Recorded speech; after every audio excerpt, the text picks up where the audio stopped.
Hey there, everyone. This is Aaron St. Dennis, the FF Mad Scientist, and welcome to the Mad Science Lab podcast.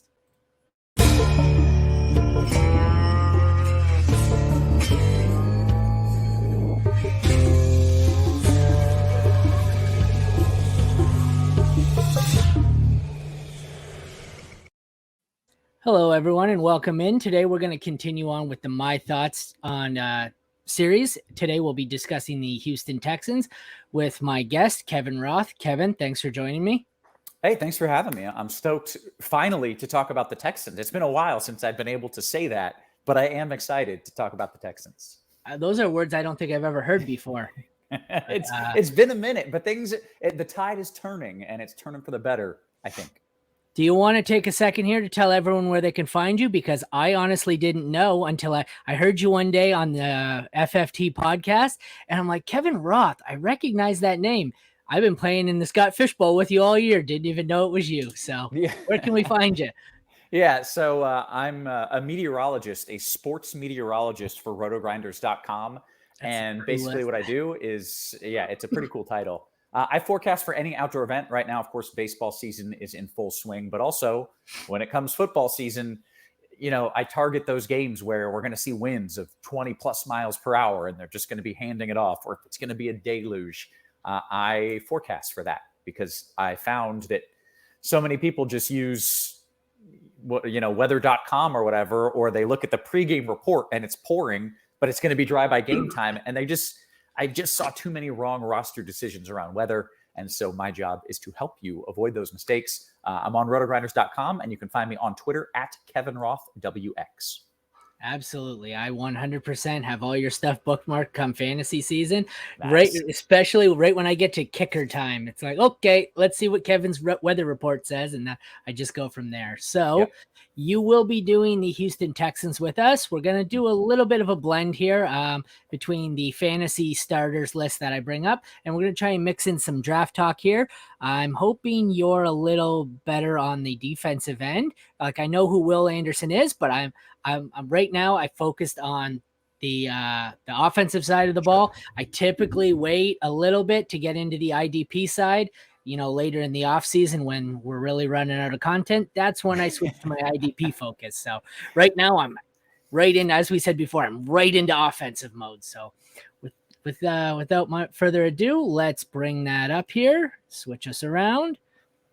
Like I said, we have the Houston Texans. The most disappointing backup I've ever had, Davis Mills. Oh, so got him in a startup draft a few years ago in one of the last rounds, and he looked like he was the steal of the draft for 1 year, and then fell off the map and just face planted, and now is replaced by CJ Stroud, a rookie quarterback out of Ohio State. I assume from your reaction, you're a CJ Stroud fan. I don't know what to make of him. I am a Michigan fan, so naturally I hate Ohio State players, but I would have to say he's probably my quarterback 1 or quarterback 2 in this rookie class. Where do you see him in general, whether it be in the rookie class or fantasy overall? I mean, in general, as just a Texans fan and someone who lives in Houston, clearly the big thing is Davis Mills is no longer the starting quarterback, and that's worth celebrating in and of itself. But I do think when you see this guy throw, the accuracy that he has and the numbers that he's been able to pile up, I realize he was with some great talent, at Ohio State, but I think he could put together a legitimately very solid first year. And then, looking forward in keeper leagues and stuff, he's got the potential to be a superstar. So I'm just so excited to get to watch a good player as opposed to having to watch Davis Mills go out there, who literally might be the worst freaking quarterback I've ever watched. I feel like I remember last year, you may correct me if I'm wrong, at one point, were they not alternating quarterbacks on every series between Davis Mills and who was it, Driscoll, or it was some nobody? I can't even remember who it was. Someone terrible. It's like a journeyman who they were plugging in to run. It's just it was. I've never seen that. No, but it just goes to show how terrible Mills was. But now Stroud is in, and I'm on board. Not only do I like the numbers and the production, But when I watched the draft, like I watched the kid from Alabama go first Bryce Young? overall. Yeah, and he just like looked nervous and just didn't have this, the right confidence. Yeah. And then I watched CJ Stroud come out and he had swagger and he just felt like the moment is not too big for him. He is going to be the leader on this team and own this team and turn this team around. And maybe that's just me talking, but I've got faith, man. I've got faith. As someone who's roughly the same height as Bryce Young, you try and have confidence going up against 300-pound linebackers. So. Right. Like he just, I don't know, something about that draft when I watched him, I just didn't get great vibes from. Yeah, he doesn't have that presence. He doesn't have the presence. Not to say he's not going to be a great player. Yeah. But I just that je ne sais quoi, that moxie, I feel like CJ Stroud has that. And for what it's worth, I am all about that. We'll move on to perhaps the biggest winner of the weekend, Dameon Pierce, starting running back. ESPN has the second stringer listed as newly acquired Devin Singletary, with the bench consisting of Mike Boone, Dare Agumbawale, and Xavier Valid. Wow, that running back room is just hard to pronounce. So I think I'm just going to stick to the top two here. I think Pierce was a huge winner. Singletary, it doesn't do much for me. They didn't draft anyone. I've always, I wrote an article this offseason saying how you should sell your day 3 running backs after they hit and cash in on it. But Pierce appears to be in store for another great season. So what are your thoughts? Yeah, I mean, the big thing is that he's the bell cow. Like they want him to be the guy. There's no backfield by committee here. They want him to carry the load, and they're going to give him the rock a whole lot. They want him to get 20 plus carries every single game. And hopefully with CJ Stroud, the offense will have a little bit more of a passing threat. Not that takes away from his carries, but the teams can't just jam the box on him and kind of take away what he can do. I think it's going to open it up for him. I think he could have a monster year, especially if CJ Stroud can actually get the team rolling. Like the biggest issue with Pierce was if you can't get first downs, you're not staying on the field and you're not moving the ball. And that wasn't his fault. That's the quarterback's fault. Do you see Singletary cutting into his workload at all, or just basically a breather back? I think it's a breather back situation. I really think that they want this guy to just get every single touch that he can handle. And I think he can handle a lot of them. And he's explosive, man. He's that one of those running backs where you watch and just makes plays out of nothing and runs hard. Like he's legit. I'm really excited about him. And Houston just drafted a center, Juice, in the draft. And so we got a new starting center. Hopefully that can help him out a little bit as well. What round did they take him in? He was third round. Third round. That's good. Yep. I mean, for a center, that's expected. I feel like I'm really going to regret selling all my Dameon Pierce shares. This is going to come back to haunt me, but you are. Yeah, I think you are. The wide receiver room, ESPN has the depth chart, I think, a little bungled up here. Unless they're really, high on the young receivers. They have it as Xavier Hutchinson, Tank Dell, and John Mechie. Don't get me wrong, all of which I like, but at this point, I don't even know if John Mechie is going to be able to play this year, but they have the backups listed as Robert Woods, Nico Collins, and Noah Brown. And I was under the assumption those would be at least Woods and Collins would probably get a shot at the starting gig, and then maybe Tank Dell. I mean, Woods, he's older, always injured. Who knows how long he lasts, but I was assuming Woods, Collins, and Brown were going to start the season as the top 3 receivers and maybe mix in one of the rookies. But what are your thoughts there? I kind of thought the same. I was thinking Woods, Collins, and then maybe Tank Dell. We saw how productive he was in college, and he's an explosive piece. This wide receiver room is not exactly anything to get excited about, especially with a rookie quarterback.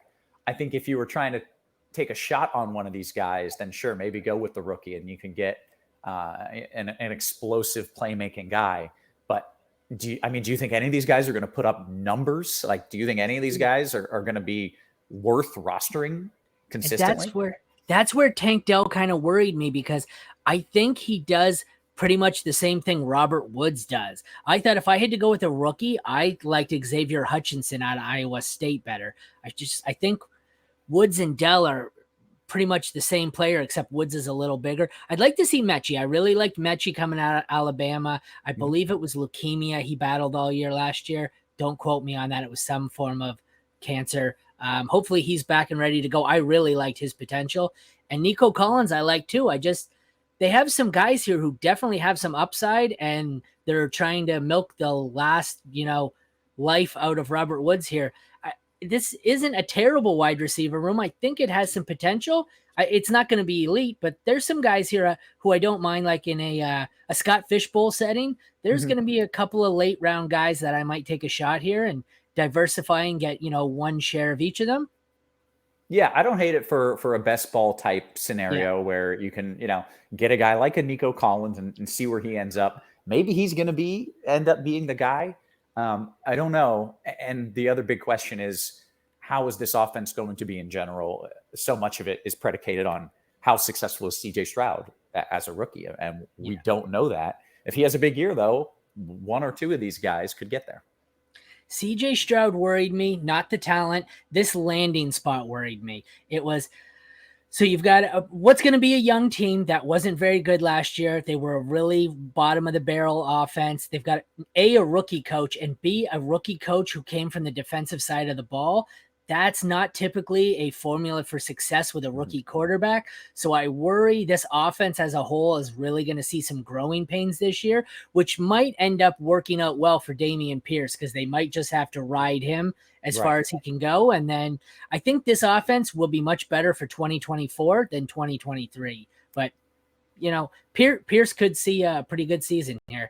I think you're right. To say that. I think you're right. Where the game plan for this team is rely on the defense and rely on Pierce. Like, I think that's what they want to do when they go into these games. Try to keep it close and, pop a few big runs. And you raise a good point about maybe not having the right coaching staff in place for, explosive plays down the field. But we'll see. Like, I love D'Amico Ryans, but this seems like they're, especially like they made some moves on defense in the draft. I feel like this is going to be one of those, a Patriots type defense first, run the ball, ground and pound, probably low end in pass attempts. So I don't know if it's going to be there for the pass catchers, but there's potential here. It's going to take some time to grow, I think. Yeah, so, agreed. Moving on to the tight ends, with the biggest acquisition of the offseason being newly acquired Dalton Schultz from the Cowboys, with backup Brevin Jordan, who I had hoped would get a shot at it. But what are your thoughts on Schultz? I think I was always lower on him in Dallas than everybody else. I think I would have preferred a Mike Gesicki, as scary as that is to say. But what do you think about Schultz? When you have a rookie quarterback, a lot of times they can end up leaning on the tight end, a big body guy who can run solid routes and kind of just screen off their man. And I wouldn't be shocked if he ends up being that safety blanket for Stroud. Again, it's so speculative when you're talking about, a rookie quarterback, and we don't really know what we're going to get out of it. But I think having a guy in there who is proven and has experience in that position, certainly not a bad thing. No, I agree. Like, aside from Pierce, I think Schultz might be the second most valuable fantasy asset for this season, just based on what you said. Like, Pierce, they're gonna rely heavily on the run game, and he's gonna be his safety blanket. Exactly what you said. Just check down city. I know you had mentioned some of the draft. What are your thoughts on Will Anderson, the big move to get him? They took Stroud and then traded back up for Will Anderson. Correct. And was there anybody else in the draft that you were particularly fond of that they took? So I was pretty conflicted about the move to go up and get Will Anderson. At the time, I was like, this team, quite frankly, sucks. And there are a lot of holes. There are a lot of places we need talent. And so giving up draft capital to move up and get an edge rusher, even if he is the best edge rusher in the draft, was something I was kind of initially against. But the more I thought about it as this being almost a rebrand of the entire team, this is like saying we're flushing away what the last few years were. We're getting rid of that. It's a fresh start in Houston. And I think that move was like to get people excited about the team again and to get the city on board again. And when viewed through that lens, especially all of the draft capital that we had, I'm now kind of on board with it. Like, I can feel the buzz and the excitement around the city again. So I realize this is not fantasy football related, but as No, a it's all general right. move, going 2-3, like the city's excited again, and we needed that. The last few years, it's like it's been comical. Like you turn on the game just because you have to, and you Yeah. just get destroyed. It's just been disheartening, and I feel like this was a move to just pump some life back into the city. Well, I get the defense isn't necessarily fantasy relevant, but if the defense is better, the offense is going to get more chances to not get blown out in games. So, right. In a roundabout way, it's all relevant. All righty, we'll move on to the next segment here. I know it's going to be tough. Just, you're the weather guy, so I'm sure you're not, the ADPs, nobody can forecast that. But based on what you expect to be there, I just made that up as I went along. Thank you. I'm here all well week. Done. Very good. Yeah. Based on where you expect to see them go, do you have a player on here you think you'll be targeting in fantasy football leagues? Where's Pierce going, ADP? I'm saying third, fourth round. He'd be one of the higher ones on here. He was lower based on everyone expecting them to replace him in the draft, but I still feel like you're going to get somewhere, but I would say third round is what you're going to see. I'm over. Give me I want him earlier than that. Oh, really? Yeah. I really think he could have a monster year. I think he could end up being a top back. If this offense can put something together, he's going to get every carry. He has the potential, again, if the offense can move the ball, to rack up some touchdowns, and he's got long play, big play potential. I am over on Dameon Pierce. I'll take him.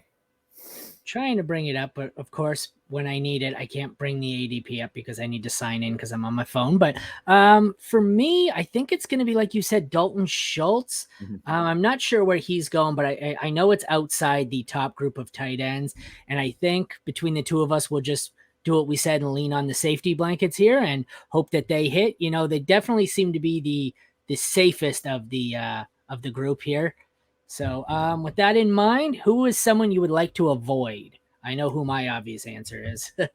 It's going to be every single person in the wide receiver room. Like I have no confidence in who is going to, like you said, even the depth chart is a head scratcher. Yeah. I have no confidence in who's going to get the snaps, who's going to get the targets, and if they can do anything with those targets, plus with the rookie QB, a team that I think wants to run the ball. It's just such a cluster that I would avoid all of it.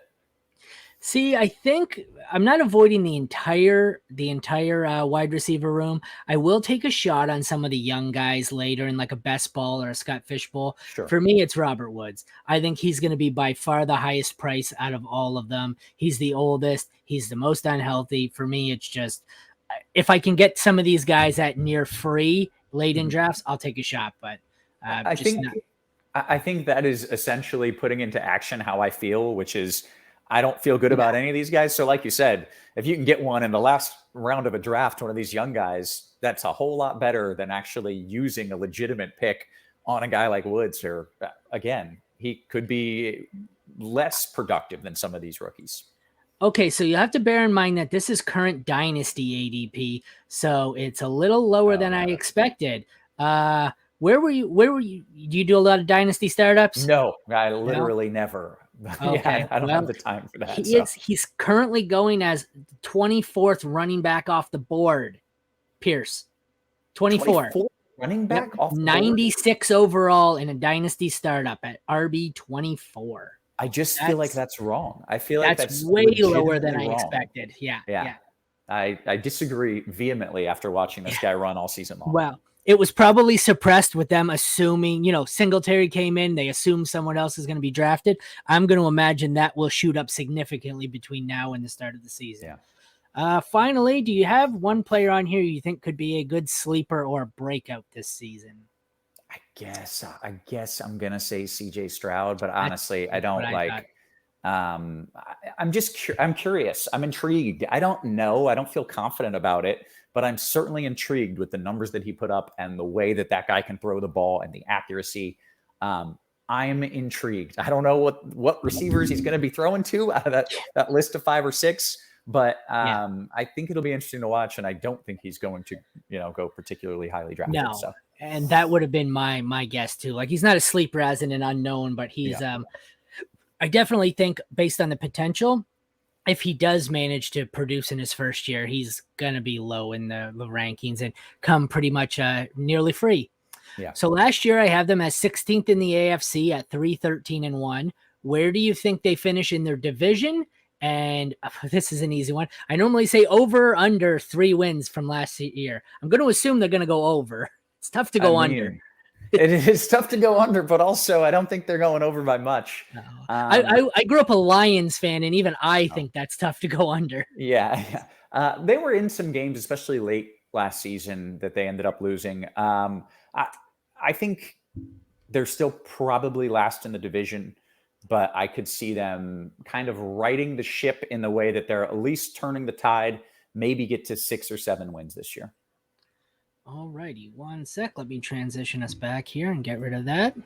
All right, well, that was the Houston Texans. A quick look there by Texans fan Kevin Roth. Kevin, would you like to tell everyone again where they can find your work? Yeah, I work for rotogrinders.com, so make sure you check that out for my forecasts and follow me on Twitter at KevinRothWX. The WX is slang for weather. That's what weather nerds use. So. Oh, I didn't know that. Yeah, I didn't know that. I always think, like, I was in healthcare, so I knew RX was prescription. Didn't know WX was weather. I always wondered. I'm like, what the hell's like Wix? It's for weather. Yeah, weather. Awesome. You learn something new every day. Mm-hmm. Well, thank you everyone for tuning in. This has been my thoughts on the Houston Texans with Kevin Roth. Check back tomorrow for the next of the series. Once again, I'm Aaron St. Dennis, the FF Mad Scientist, and thank you for joining us in the Mad Science Lab.